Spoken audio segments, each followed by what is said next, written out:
ಸಂಪಿಗೆ ವ್ಲಾಗ್ಗೆ ಸ್ವಾಗತ. ನಾನು ಪ್ರದೀಪ.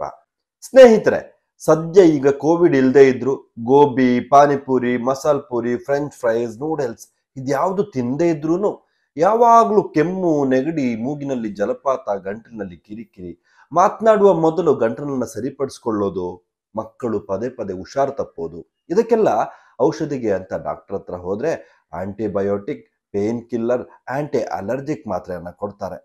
ಆದ್ರೂ ಕಮ್ಮಿನೇ ಆಗೋದಿಲ್ಲ. ಮತ್ತೆ ಡಾಕ್ಟರ್ ಬಳಿ ಹೋದ್ರೆ ಒಂದಿಷ್ಟು ಟೆಸ್ಟ್ಗೆ ಅಂತ ಲ್ಯಾಬ್ಗೆ ಕಳಿಸ್ತಾರೆ. ರಿಸಲ್ಟ್ ಒಂದೇ, ನೋ ಪ್ರಾಬ್ಲಮ್ ಅಂತ. ಹಾಗಾದ್ರೆ ಈ ಸಮಸ್ಯೆಗಳು ಕಾಣಿಸ್ತಾ ಇರೋದು ಎಲ್ಲಿಂದ?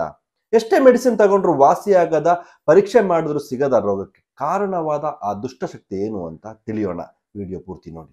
ಈಗ ನಾನು ನಿಮಗೆ ಹೇಳುವ ವಿಷಯ ಸ್ವಲ್ಪ ಆಶ್ಚರ್ಯಗೊಳಿಸಬಹುದು. ಯಾಕಂದ್ರೆ ಆ ದುಷ್ಟಶಕ್ತಿ ಅಡಗಿರೋದು ನಾವು ಊಟ ಮಾಡುವ ಅಕ್ಕಿಯೊಳಗೆ. ಹೌದು ಸ್ನೇಹಿತರೆ, ನಾವು ದಿನನಿತ್ಯ ಬಳಸುವ ಅಕ್ಕಿ, ಗೋಧಿ, ಜೋಳ, ರಾಗಿ, ಸಾಸಿವೆ, ಜೀರಿಗೆಯಂತಹ ದವಸ ಧಾನ್ಯಗಳವರೆಗೂ ಆ ಶಕ್ತಿ ಅಡಗಿದೆ.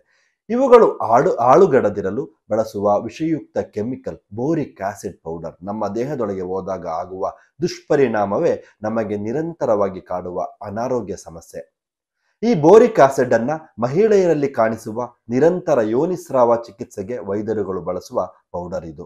ಹಾಗೆ ಹೋಮಿಯೋಪತಿಯಲ್ಲಿ ತುರಿಕೆಗೆಂದು ಬಳಸುವ ಪೌಡರ್ ಅನ್ನ ದವಸ ಧಾನ್ಯಗಳಿಗೆ ಹುಳ ಬೀಳದಿರಲು ಅತ್ಯಧಿಕ ಪ್ರಮಾಣದಲ್ಲಿ ಬಳಸ್ತಿದ್ದಾರೆ. ನಾವು ಅದನ್ನ ದಿನನಿತ್ಯ ಸೇವನೆ ಮಾಡ್ತಾ ಇದ್ದೀವಿ, ಕಾಯಿಲೆ ಬರದೆ ಇನ್ನೇನಾಗತ್ತೆ?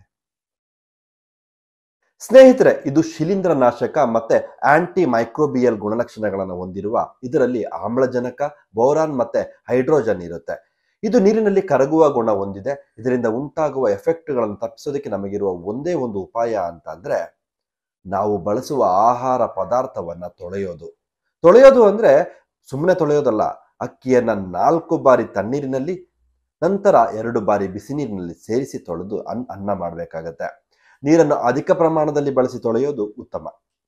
ಯಾಕಂದ್ರೆ ಅಕ್ಕಿ ಮತ್ತು ಮೈದಾದಲ್ಲಿ ಬೋರಿಕ್ ಆಸಿಡ್ನ ಪ್ರಮಾಣ ಅಧಿಕವಾಗಿರುತ್ತೆ. 1 ತಿಂಗಳು ನೀವು ಅಕ್ಕಿಯನ್ನ, ಬೇಳೆಕಾಳುಗಳನ್ನ ಚೆನ್ನಾಗಿ ತೊಳೆದು ಅಡುಗೆಗೆ ಬಳಸಿ ನೋಡಿ, ನಿಮ್ಮ ಆರೋಗ್ಯ ಯಥಾಸ್ಥಿತಿಗೆ ಬರುತ್ತೆ. ಇಲ್ಲಿ ಅಡುಗೆ ಮಾಡುವವರ ಕೈನಲ್ಲಿರುತ್ತೆ ಆರೋಗ್ಯದ ಸಂಜೀವಿನಿ. ಇಲ್ಲವಾದರೆ ತಿನ್ನಬೇಕಾಗತ್ತೆ ಯೋನಿಸ್ರಾವ, ತುರಿಕೆ, ಶಿಲೀಂಧ್ರಗಳನ್ನು ತಡೆಗಟ್ಟಲು ಬಳಸುವ ವಿಷ ಆಹಾರದಲ್ಲಿ. ಚಿಂತಿಸಿ ಏನು ಮಾಡಿದರೆ ಉತ್ತಮವೆಂದು. ಮುಂದಿನ ವಿಡಿಯೋದಲ್ಲಿ ಸಿಗೋಣ. ಅಲ್ಲಿವರೆಗೂ ಟೇಕ್ ಕೇರ್, ಬಾಯ್.